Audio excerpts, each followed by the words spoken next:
శర్మ గారు, ఇప్పుడు ఇంగ్లీష్ కాలమానం చూసుకుంటే ఇంగ్లీష్ కాలమానంలో ఇలాంటివనేవి ఉండవు. 12 నెలలు అంటే 12 నెలలే ఉంటాయి. మనకెందుకు హిందూ కాలమానంలో ఎందుకు ఇలా మార్పు అనేది వస్తుంటుందండి?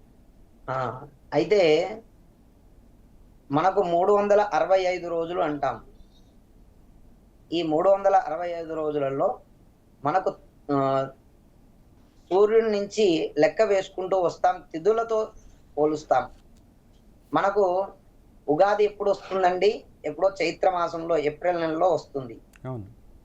మనకు 12 నెలలు ఇవి అంటే గత పాశ్చాత్య పద్ధతులలో ఆంగ్లేయులు మనకు గుర్తు ఉండడం కోసమై పెట్టినటువంటిది. కానీ పూర్వకాలం నుంచి కూడా మానవుడు తిథులు, నక్షత్రాలు, యోగాలు, కరణాలు వీటిని మాత్రమే లెక్కలోకి వేసుకునేవారు.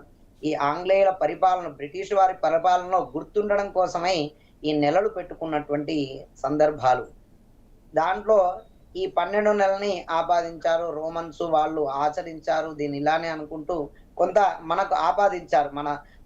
మన సంస్కృతి పైన వాళ్ళు కొంత పెట్టినటువంటిది. అవును. ఇప్పుడు ప్రస్తుత కాలంలో ఈ రోజు తిథి ఏమిటి నాయనా అంటే కూడా ఎవరు చెప్పడం లేదు. కనీసం వారాలు మాత్రమే, అది కూడా వారం మాత్రమే గుర్తుంటుంది. కానీ తిథులు మాత్రము గుర్తుండవు.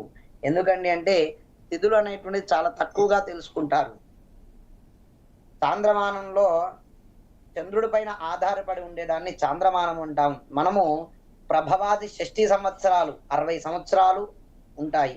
ఈ 60 సంవత్సరాలకి 60 మాసాలు అనగా 12 మాసాలుగా లెక్కింపబడుతుంది. చైత్ర, వైశాఖం, జ్యేష్ఠ, ఆషాఢ, శ్రావణ, భాద్రపద, ఆశ్విజ, కార్తీక, మార్గశిర, పుష్య, మాఘ, పాల్గొన మాసం అంటూ ఇందులో వచ్చినప్పుడు ఈ ఇంగ్లీష్ నెలల్లో మాత్రమే మనం లెక్కలోకి వేస్తుంటాం. కానీ ఉగాది నుంచి ఉగాది వరకు లెక్క వేసుకున్న వాటిని మాత్రమే మనం తెలుగు మాసాలుగా లెక్క పెట్టుకొని అవి ఆపాదించుకుంటాము.